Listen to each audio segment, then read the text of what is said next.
Bonjour à toutes et à tous et bienvenue sur la chaîne de la Scalping School. Aujourd'hui, nous sommes le 24 juin 2025 et ensemble, pour la Market Update, nous allons analyser quelques actifs, notamment le BTC, l'Ether, le Solana, le ADA et nous finirons par le Gold et le Nasdaq. Allez, c'est parti, on passe au BTC. Donc BTC, je le rappelle, nous sommes toujours dans cette zone de daily. Il y a eu une petite ABC corrective vers le bas. Alors en H4, qu'est-ce que nous avons En H4, donc on avait bien SFP cette zone. Maintenant, il y a effectivement, bon ceci je laisse plus besoin, il y a effectivement cette petite zone ici qui va déjà nous faire office de résistance, et il y a également ceci, c'est le high. Ouais, il y a aussi ce high. Ok, alors hier je vous avais dit d'attendre, en fait, si vous voulez le long, d'attendre en fait qu'on casse cette zone, donc c'est exactement ce qu'il a fait. Alors maintenant, donc nous avons une petite zone ici qui va nous servir de support, ça c'est pas mal. Je le vois, je vois qu'il a déjà fait une ABC vers le haut. Cette zone, même si c'est pas vraiment une vraie zone en fait, enfin on considère pas ça comme des vraies zones, mais c'est une zone de liquidité, donc c'est normal en fait que le marché bute là-dedans. Alors maintenant il y a deux scénarios, soit en fait on commence à corriger, on revient là-dedans et en longue, soit alors en fait enfin il y a trois scénarios du coup, soit en fait directement on casse et on va plus haut vers la deuxième zone en H4 ici, juste ici au-dessus. Ou sinon le troisième, en fait le plus beer des trois, c'est que justement on revient là-dessus, on fait semblant et puis après on continue à enfoncer. Ça c'est un scénario qui va faire mal. Je pense qu'on a plus de chances de repartir là-haut maintenant, hein. Vu qu'il y a une belle correction, vu qu'on a pris pas mal de liquidités, que ça a fait peur, je dirais que le plan boule est plus susceptible de se réaliser. Mais je n'ai pas de boule de cristal, donc chacun, enfin attendez tous en fait vos confirmations, vos propres confirmations, etc. Établissez votre plan. Moi je dis, enfin moi je vous donne les zones en fait que moi je vois, et sur base d'expérience, bah, je vous dis plus ou moins ce que je pense du marché. Ça veut pas dire que forcément il va arracher et que ça y est on achète ici aveuglément et qu'on vend à 200K. Non. Chacun est responsable de son argent. Alors en M15, est-ce qu'il y a quelque chose?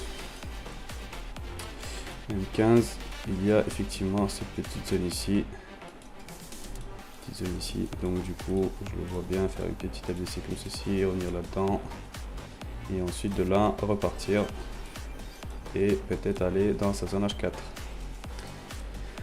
Voilà, c'est tout pour le BTC. L'Ether, évidemment on sait qu'il était dans sa zone daily. Hop, zone daily, zone H4. Bah, tout comme le BTC, il a traversé sa zone, donc ça c'est pas mal.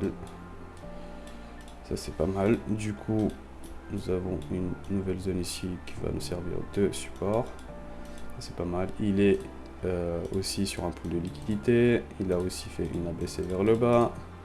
Donc il y a beaucoup de similarités entre les deux. Par contre, lui, il n'a pas de zone ici M15 en dessous. Donc à mon avis, il va juste suivre le BTC aveuglément, sans poser de questions. Une zone ici qui va être intéressante, ça sera là. Et déjà même ici au-dessus. Mais bon, ça c'est plus des zones en fait de... C'est plus des zones de... comment dire ça? De liquidité comme ici, en fait. Mais en tout cas, c'est des zones où vous pouvez très bien prendre des profits si vous êtes bien placé, si vous êtes dans un bon trade.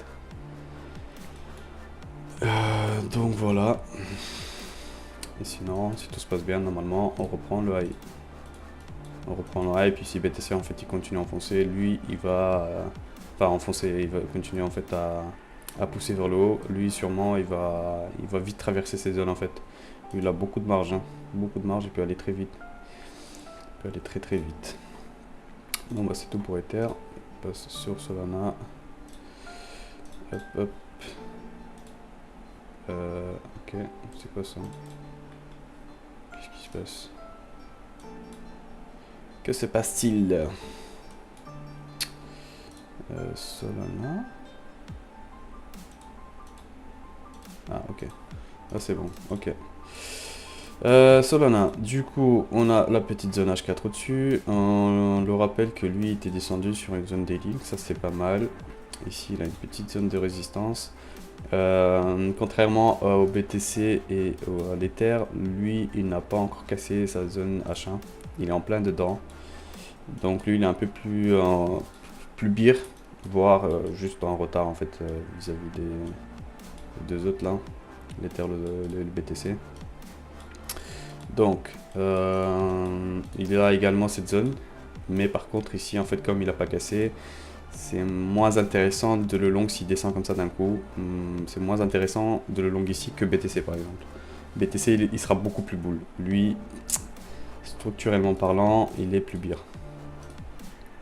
Donc faut le laisser. Vous voyez bien en fait la deuxième zone. Si maintenant on traverse ici, on va aller là-dedans. Et puis si on a beaucoup de peps, on peut pousser, on peut en fait s'attendre à revenir ici dans cette zone H4, voire plus haut. Dans un premier temps, c'est déjà pas mal. C'est déjà pas mal. Alors je vois quoi d'autre? Je vois aussi potentiellement une petite ABC corrective en fait vers le bas, revenir là-dedans, même s'il n'a pas d'M15 ici. Tout comme l'Ether, mais à mon avis ils vont suivre. Ça dépendra du BTC. Bon bah c'est tout pour le Solana. Alors ADA zone H4 ici, au-dessus. Pareil que le Solana, lui il n'a pas encore cassé sa zone en fait. Sa zone H1, il est en plein dedans, donc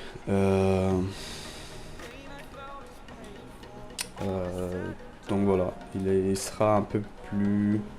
Enfin attendez, parce qu'ici en fait c'est vrai que je l'avais tellement élargi, parce qu'il y a déjà une première zone qui est comme ceci, puis il y a aussi là en fait, mais justement elle se serre les deux zones. Ok, bah je vais laisser juste celle-ci du coup. Il est un peu différent du coup lui, c'est vrai que j'avais mal tracé, je viens de voir. Il est un peu différent parce que lui déjà il fait pas d'ABC correctif vers le bas, donc il fait un peu les trucs à sa façon. Donc il y a cette zone ici qui va nous servir de support. Celle-ci, ok, on peut la décaler déjà comme ça. Et allons voir en M15, est-ce qu'il y a quelque chose en M15 ici? Pas vraiment. Donc lui c'est quand même un peu différent parce qu'il fait pas d'ABC en fait. C'est pas une ABC, ça c'est rien ça.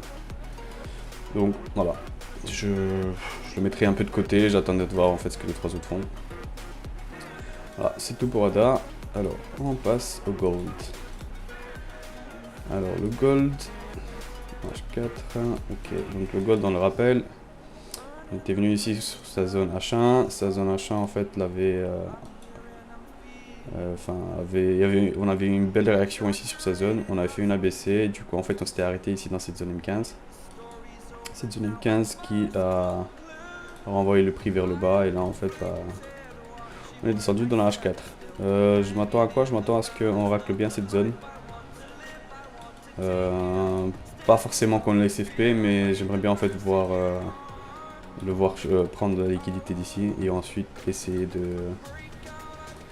de repartir. Si maintenant on casse cette zone, bah, vous connaissez la chanson, on va aller plus bas. Et je pense même qu'on va aller beaucoup plus bas. Mais bon, c'est pas encore le cas, c'est trop tôt de parler de ça.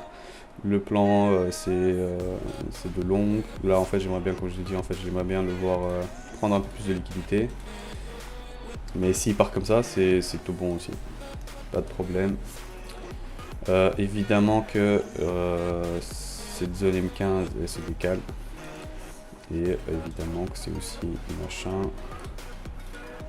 C'est tout ce qu'on a ici pour le moment. Voilà, il y a un petit gap juste ici à l'entrée de cette zone. Hop, hop, hop. Voilà, moi je reste bull et je le vois bien en fait revenir au moins là-dedans. Si maintenant on casse cette zone, on commence à pump, évidemment on va target le high dans un premier temps. Bon, bah c'est tout pour le gold et le Nasdaq. Le Nasdaq, lui, bah là, il a déjà en fait pris le TP ici, enfin la target. Parce que j'avais dit en fait qu'il y avait cette target ici à prendre. Ok, chose faite. Ok, je descends en H4. Donc lui, pareil, en fait, il avait une petite zone ici H1 qui était juste au-dessus de la H4. Par contre, lui, ouais, il a bien tenu cette zone quand même. Parce qu'il a juste légèrement SFP en fait son H1, donc ça c'est cool. Elle a bien tenu cette zone. Puis à partir de là, en fait, il est parti fuser. Il est parti fuser. Donc maintenant, la zone elle se décale un peu. Voilà. Comme ceci. Il y a effectivement une nouvelle H1 qui est ici. Le gars plus besoin. Hop, là, baisser, on supprime. Ici, c'était la zone de résistance. Ça fait complètement exploser. Là, proche du prix, je ne vois rien. Il n'y a rien en fait pour le moment comme zone. Donc voilà, moi ce que je vois quand même, c'est potentiellement une petite ABC corrective.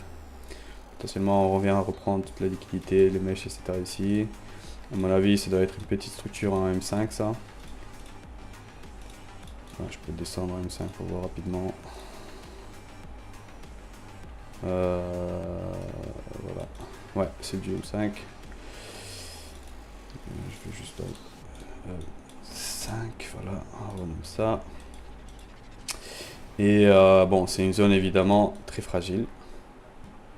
Très fragile, mais elle peut servir en fait de support. Et peut-être en fait de faire en sorte que le prix en fait retente une reprise du high et voir en fait d'aller prendre le ATH. Voilà, bon bah c'est tout pour moi en tout cas. Il n'y a plus rien à dire. Je vous souhaite une excellente journée. Je vous dis à demain. N'hésitez pas d'ailleurs en fait à vous abonner à la chaîne. N'hésitez pas à lâcher des commentaires et de nous rejoindre sur Discord. Allez l'équipe, je vous souhaite une bonne journée. Tchuss tchuss, à demain.